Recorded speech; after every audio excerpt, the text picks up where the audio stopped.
Hi, I'm Garner Scott. I make a lot of jams and jellies, and I find the easiest way to get juice for making jellies from the vegetables and fruit in my garden and from the farmer's market is with a steam juicer. So join me as I use my steam juicer.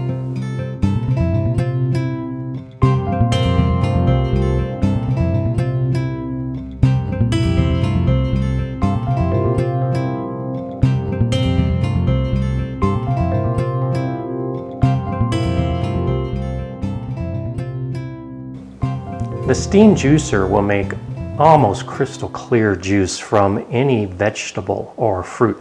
And the way it does that is through these three compartments. The top piece is where you put your produce. As the steam breaks apart the cells, the juice is released and falls through these holes into this middle section. And there's a tube for extracting the juice at the end of the process. At the base is the container that holds the water that boils, that creates the steam. Begin the steam juicing process by filling the base with water.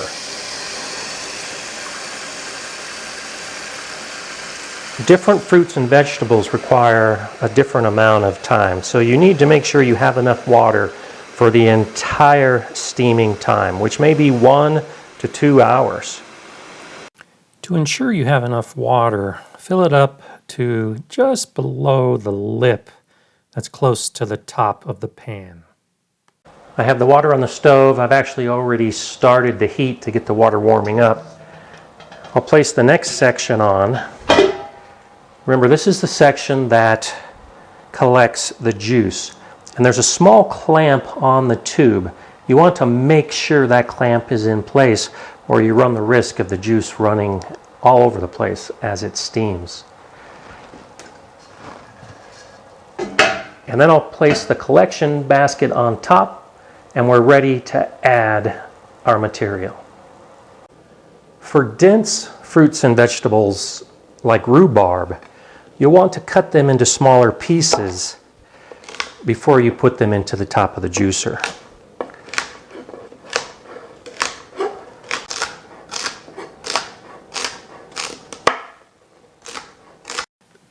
I really like using my steam juicer on things like rhubarb because there's a lot of juice in here, but it can be very difficult to get out.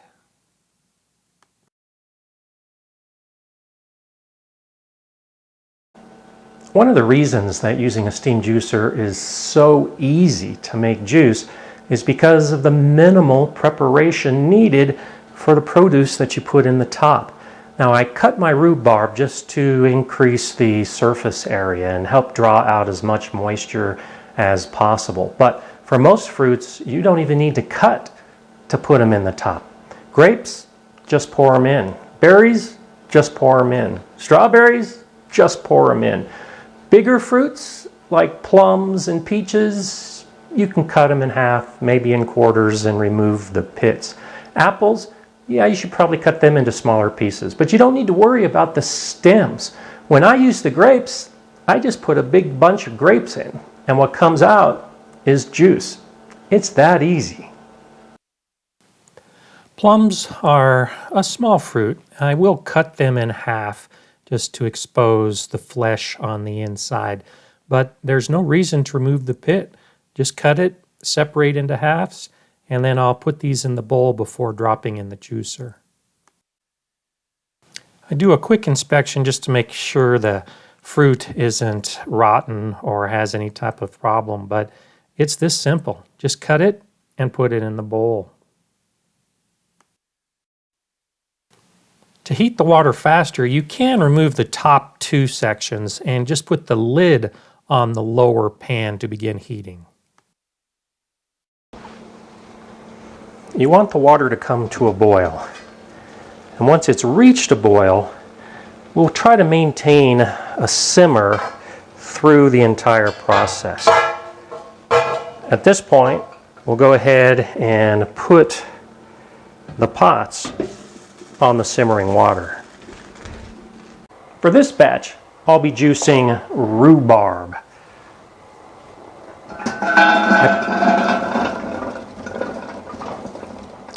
I pour it all into the top, place the lid on, and the process has begun. To keep it out of the way during processing, I'll take the tube and just hang it on the handle using the clamp. Your steam juicer will come with a set of instructions, and there should be a page that gives you an idea of how long to process whatever it is you're trying to juice. With the rhubarb, it takes 1.5 to 2 hours, and I can expect to get about 1.5 to 2 cups of juice for every quart of cubed rhubarb that I've put in the top. I'm making the rhubarb juice today to make rhubarb jelly, which I love. I also use my steam juicer for making a variety of other juices for jelly. Grape juice, apple juice, strawberry juice, plum juice, peach juice. They're all very easy and simple when you use a steam juicer. The amount of time it takes to get juice from whatever you put in the top varies, usually based on the density of the material. So apples and rhubarb might take as long as 2 hours, but berries and grapes might only take 1 hour. I use my steam juicer almost exclusively for juice for making jelly, but you don't need to stop there. Do you like to drink apple juice?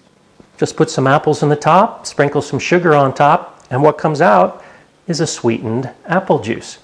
Add some cinnamon and allspice and cloves to the top, and what comes out is a spiced apple juice.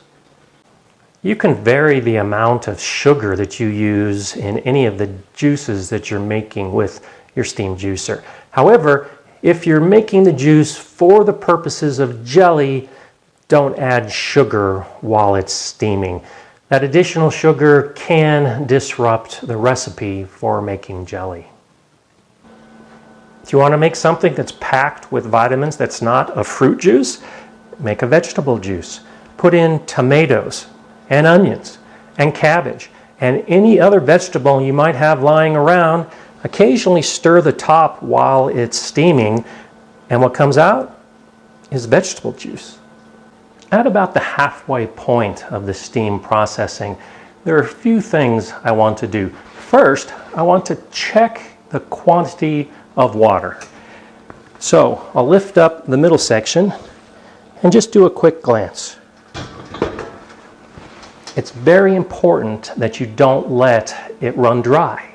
There always needs to be some water. So as long as you have at least half, preferably more than half of the water you put in at this point, you'll be able to complete the processing time with no issues.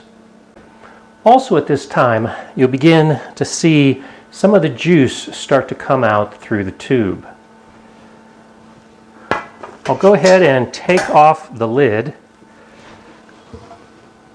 and begin to collect the juice that has already been collected from the steaming. Then I'll take this juice and I'll pour it back over the rhubarb to help stimulate more of the cells breaking and increase the amount of liquid that will actually end up falling through. At the end of the steam processing time, I'll take the lid off. It's okay to let some of the water that's on the lid drain back in. The lid is hot. And then I'll drain off the liquid. It's also hot, so be careful you don't burn yourself.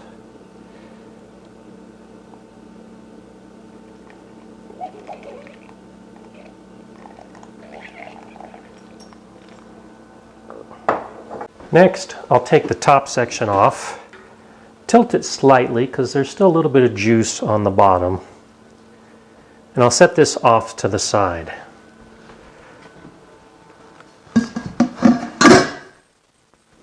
Then I'll come back place the tube in my container and tilt this pan to get the last of the juice.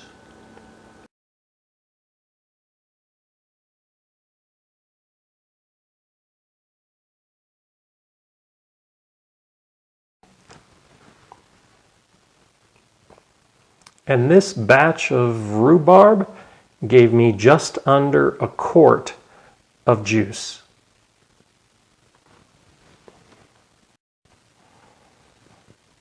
You can see that the leftover pieces look pretty dried out, though they're actually quite moist. They're perfect for putting into the compost pile. And now my rhubarb juice is ready for jelly, or whatever purpose I might find for it.